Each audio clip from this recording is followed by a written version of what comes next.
আসসালামু আলাইকুম। প্রিয় ভাই বোনেরা, কেমন আছেন? আশা করি সবাই ভালোই আছেন।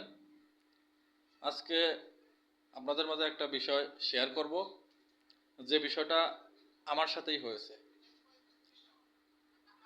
ভিডিওটা একটু বড় হয়ে যাচ্ছে, ধৈর্য সহকারে সাথেই থাকবেন। বিষয়টা রিজিক নিয়ে। রিজিক নাকি রিজিক আসমানে হয়ে থাকে, এরকম এরকম একটা বিষয়। বিষয়টা ক্লিয়ার করছি। আজকে আমার ডে অফ থাকার কারণে আমি দুপুরে বাজার করতে যাই। বাজার শেষ হওয়ার পরে চিন্তা করলাম দুটো সিঙ্গারা খেয়ে বাসায় যাই, আর দুটো সিঙ্গারা বাসার জন্য নিয়ে যাই। চিন্তা করতে করতে বাইক চালাচ্ছি। তো কিছু দূর যাওয়ার পরে একটা হোটেল দেখে বাইক থামালাম। হোটেলটা রাস্তার ডান পাশে ছিল। বাইক থামিয়ে চিন্তা করলাম, না, রাস্তার ডান পাশে আর যাবো না, সামনে যেয়েই খাবো। তো সিঙ্গারা না খেয়ে সামনে এগোতে থাকলাম।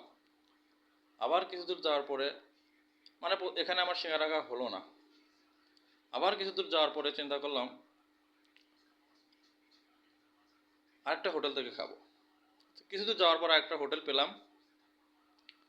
এটা কিন্তু রাস্তার বাম পাশে। তো রাস্তার বাম পাশে হোটেল দেখে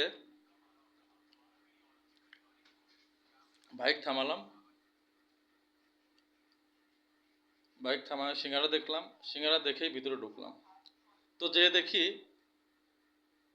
সিঙ্গারা আমি হাত দিয়ে ধরলাম, সিঙ্গারা ঠান্ডা। এখানেও সিঙ্গারা খাওয়া হলো না। আবার বাইক চালাতে থাকলাম।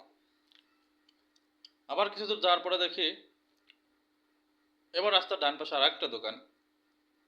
এখানে এক আন্টি সিঙ্গারা বানাচ্ছে। আমি রাস্তার বাম পাশে বাইকটা রেখে রোড পার হয়ে রাস্তার ডান পাশে গেলাম। যে দেখি আন্টি সিঙ্গারা বানাচ্ছে। দুটা সিঙ্গারা আছে। তা আমি সিঙ্গারা দুইটা খাবো কি আর বাসার জন্য নিয়ে আসবো কি? আন্টি বলল, আর দুইটা আমি ভেজে দিচ্ছি। আমি বললাম, আন্টি আমি সামনে থেকে সিঙ্গারা নেব।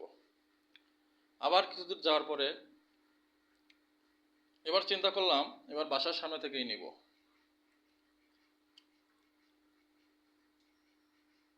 ওখানে সচরাচর সিঙ্গারা, সমোসা, পুরি, পেঁয়াজু, ছোলা সবই পাওয়া যায়। তো ওখানে যেয়ে দেখি সব শেষ, সব কিছু ফুরাই গেছে। সিঙ্গারা, সমোসা, পুরি, ছোলা। ছোলা তো চিনেন, ঢাব আর ছোলাকে বুট বলে। যাই হোক, কিছুই নাই, আমার কিছুই নেওয়া হলো না। তো চিন্তা করলাম আল্লাহ না চাইলে একটা সিঙ্গারাও আমরা খাইতে পারবো না। তো সবাই আল্লাহর উপর ভরসা করে থাকবো। সবাই ভালো থাকবেন।